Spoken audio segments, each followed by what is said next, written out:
cuestiones políticas y económicas detrás de los procesos de distribución de las vacunas, pero hay toda una arista que evidentemente tiene que ver con cómo después, una vez que los acuerdos están cerrados y las vacunas llegan a la Argentina, cómo se lleva adelante esa distribución dentro del territorio de nuestro país y cómo se efectúa la aplicación de esas vacunas.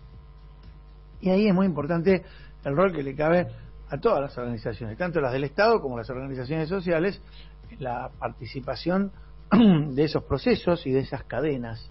En definitiva, tienen que ver con los cuidados y también tienen que ver con el acceso a la vacunación en los barrios más populares. Vamos a hablar de esto con Daniel Menéndez, que es el subsecretario de Políticas de Integración y Formación de la Secretaría de Economía Social. Hola Daniel, ¿cómo te va? Buen día. Hola, ¿cómo estás, Mauro? Un gusto, buen día.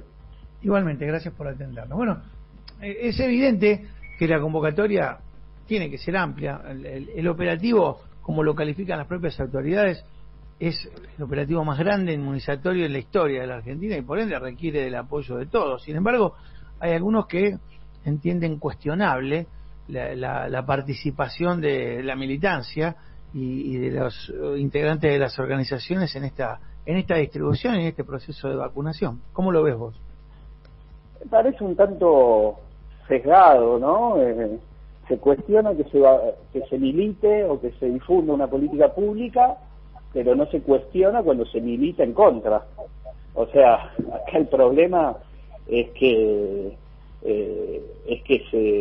se cuestiona una actitud cuando quienes cuestionan, tanto sectores de la oposición como sectores de los medios concentrados, toman una actitud militante, boicoteando o generando daño contra una política pública que, más allá de la especulación y de la intención evidente de dañar una acción de gobierno, me parece que hay un compromiso ético, un acuerdo como sociedad respecto de que hay temas con los que deberían estar exentos, por lo menos de las zancadillas propias de la política, ¿no? Me parece que se ha cruzado un límite, se ha hecho un enorme daño. Nosotros efectivamente estamos detrás de la convocatoria a vecinos, sobre todo a la población de riesgo, a las personas mayores, para que se enteren que hay una convocatoria, que para acceder a la vacuna hay que prescribirse, que hay todo un proceso de necesidad que se movilice y que se acceda, que se difunda.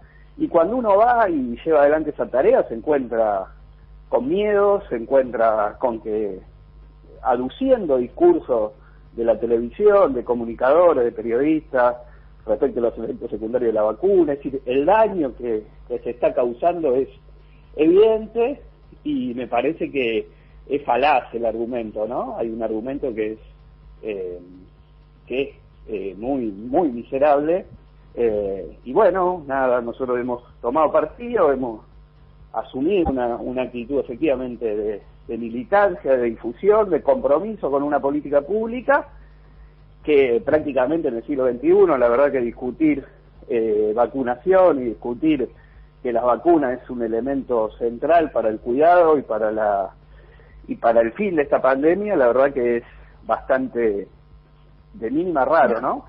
Parece anacrónico, bueno, sí, parece de otra época. Absolutamente.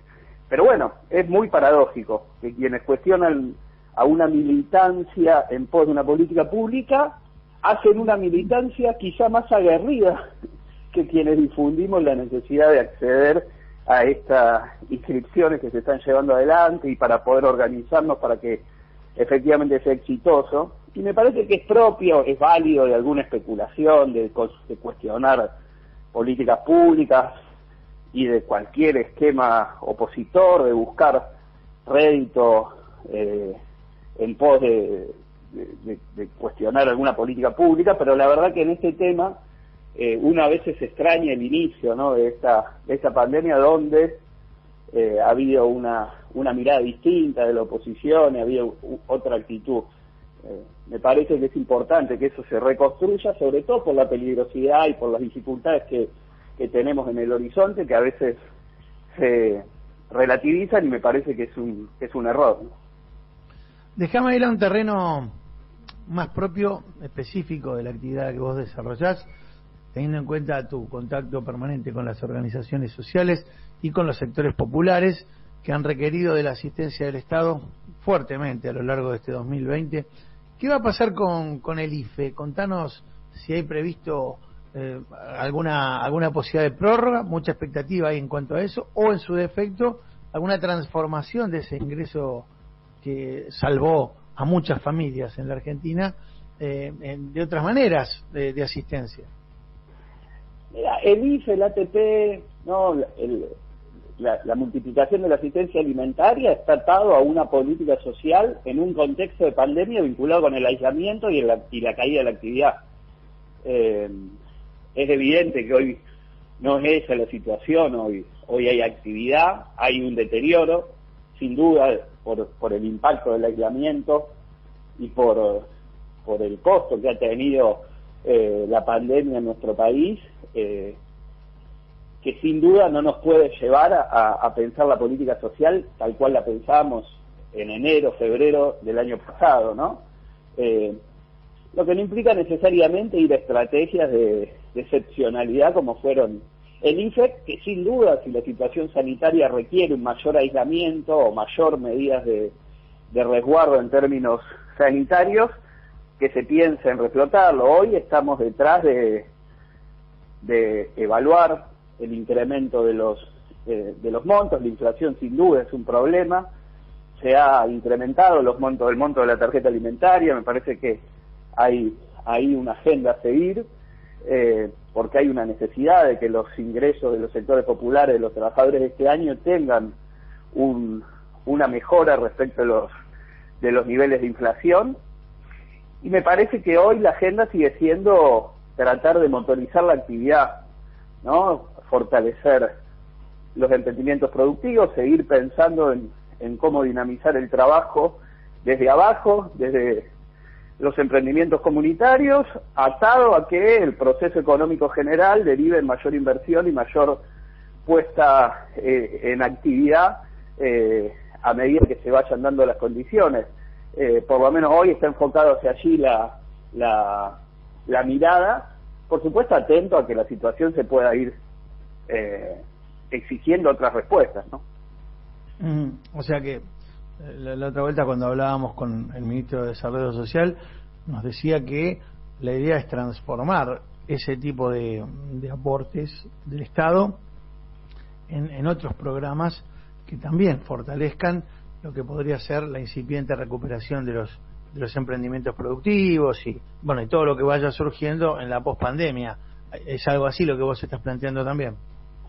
Sí, hay que pensar el IFE en una situación de excepcionalidad. Nosotros no nos podemos acostumbrar a que el IFE sea la respuesta del Estado a la situación de pobreza. La pobreza hay que combatirla desde la organización comunitaria en pos de la actividad productiva de quienes están en una situación de dificultad económica, y hay que sin duda garantizar ingresos a un sector de la sociedad, pero también hay que garantizar esquemas productivos que permitan poner en desarrollo la actividad.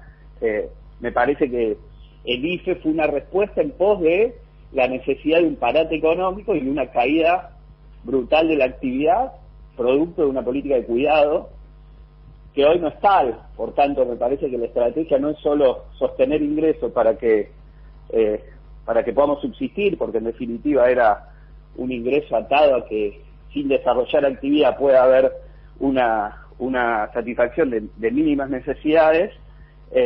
Hoy me parece que el horizonte tiene que estar más atado a la producción y a ver cómo podemos desarrollar que se mueva la economía y que nos podamos desde el laburo poder salir adelante, ¿no?